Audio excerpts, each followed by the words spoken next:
I robot, Isaac Asimov. Peter Bogot was at his desk until 5 at the morning, and he was back at 9. The shelf just over the desk emptied of each row of reference books and tables, as he referred the one after the other.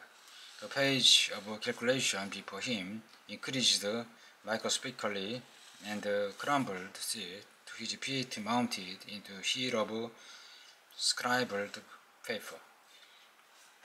Precisely known, he stared at the fine page, rubbed the blood-shot eye, yawned, and shrugged. This is getting worse each minute, damn. He turned at the sound of the opening door and nodded at Lenny, who entered, cracking the knuckles of one gnarled hand with the other. The director took in the disorder of the room, and his eyebrow furrowed together. "Muley?" he asked. "No," came the defiant answer. "What's wrong is the old one?" Leaning did not trouble the answer, nor to do more than bestow a single cursory glance at the top seat upon Bogo's desk. He spoke at the player of the match as he lit a cigar. "Has Calvin told you about the robot? It's a mathematical genius, really remarkable." The other snorted louder. "So I've heard, but Calvin had better stick to robot psychology. I've checked Hobby on math, and he can scarcely struggle through calculus. Calvin didn't find it so. She's crazy, and I don't find it so." The director's eye narrowed dangerously. Bogot's voice hardened.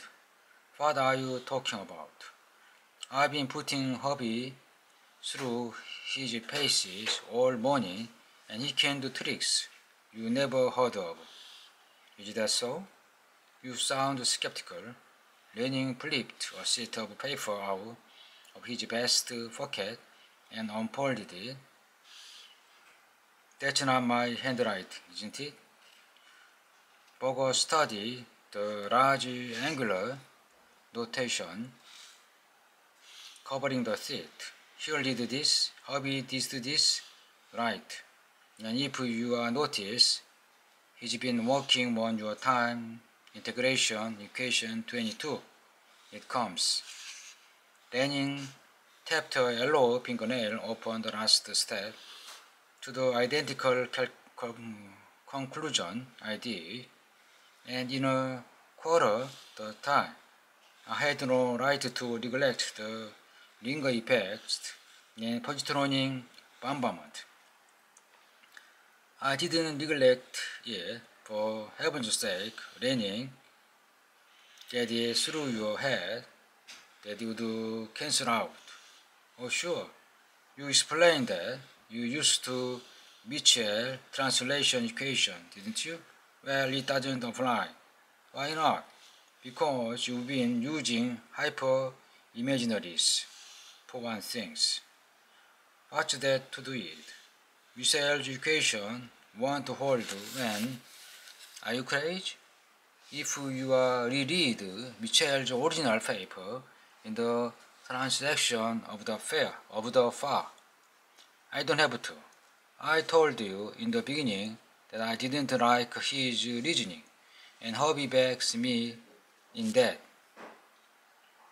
"Well then," Bogo shouted, "let that clockwork contraption solve the entire problem for you.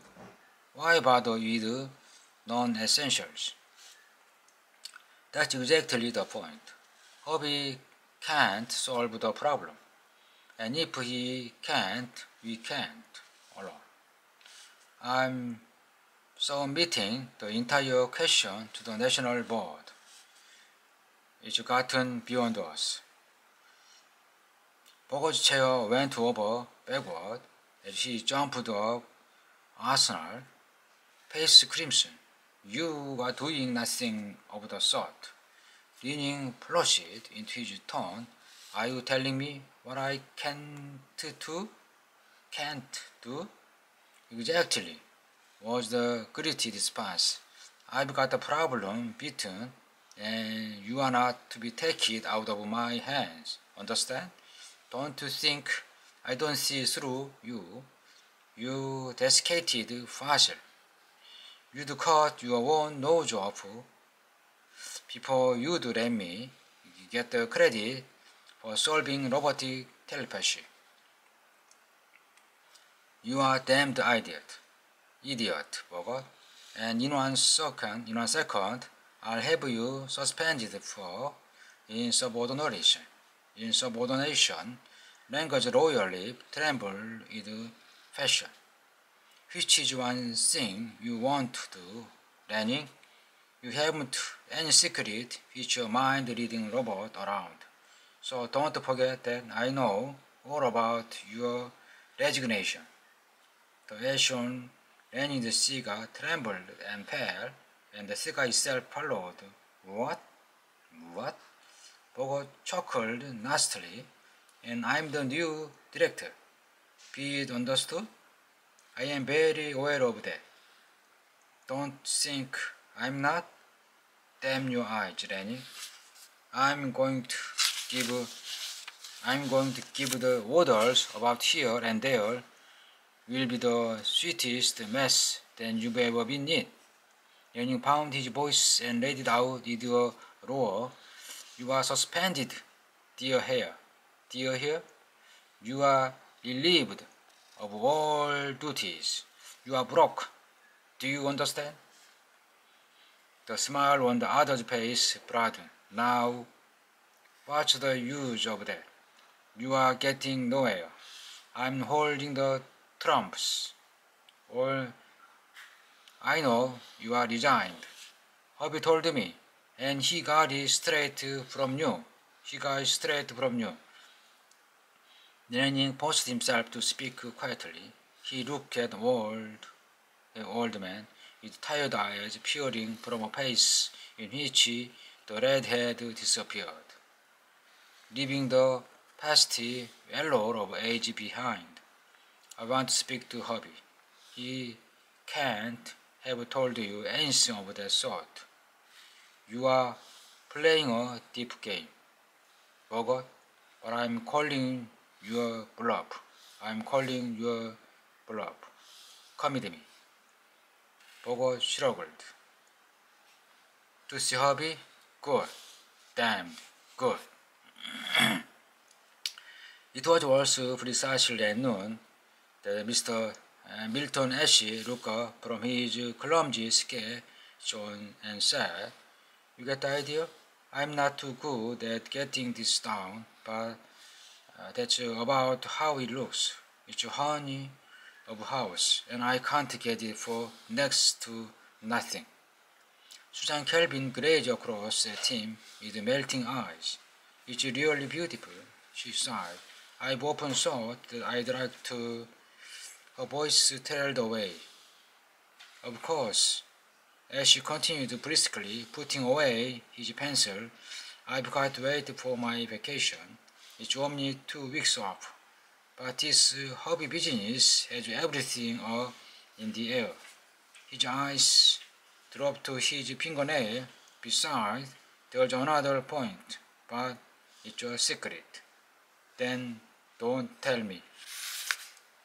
Oh, as soon. I'm just bursting to tell someone, and you are just about the best confidant I could find here. He grinned sheepishly. Susan Kelvin's heart bounded, but she did not trust herself to speak. Frankly, as she scraped his chair closer and lowered his voice into a confidential whisper, the house isn't to be only for myself. I'm getting married. And then he jumped out of his seat. What's the matter? Nothing. The horrible spinning sensation had vanished. but it's hard to get word out. Mary? You mean? Why, sure. About time, isn't it? You remember that girl who was here last summer? That's she. But you are sick. You headache. Susan Kelvin motioned him away weakly. I've been subject to them lately. I want to congratulate you, of course. I'm very glad. Unexpectedly applied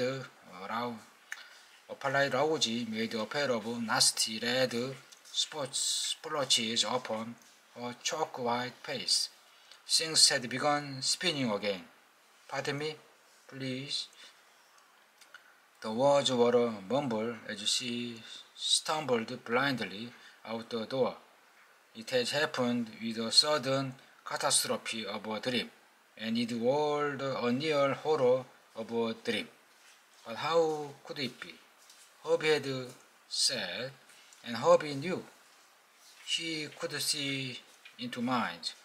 She found herself leaning breathlessly against the door jamb, staring into Herbie's metal face. She must have climbed the 2 flights of stairs, but she had no memory of it. The distance had been covered in an instant, as in a dream.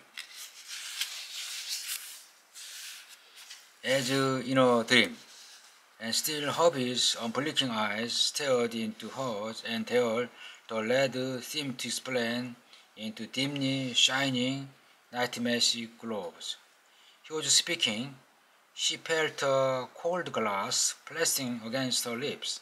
She swirled and shadows into the sudden awareness of her surroundings.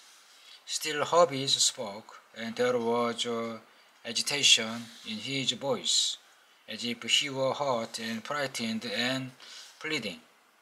The words were beginning to make sense. There is a dream, he was saying, and you mustn't believe in it. You will wake into the real world soon and defend yourself. He loves you. I tell you, he does. He does. But not here. Not now. This is an illusion. Susan Kelvin nodded, her voice a whisper. Yes, yes. She was clutching Herbie's arm, clinging to it, repeating over and over. It isn't true, is it? It isn't, is it? Just how she came to her senses, she never knew, but it was like the passing from a world of misty unreality to one of harsh sunlight.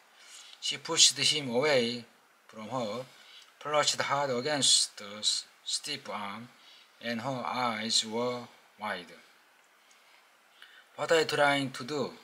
Her voice rose to a harsh scream. What are you trying to do? Herbie backed away. I want to help. The psychologist stared. Help? By telling me this is a dream? By trying to push me into schizophrenia? Hysterical tenseness seized her. This is no dream. I wish it were. She drew her breath sharply. Wait. Why? Why, I understand. Merciful heaven. It's so obvious. There was a horror in the robot's voice. I had to, and I believed you. I never thought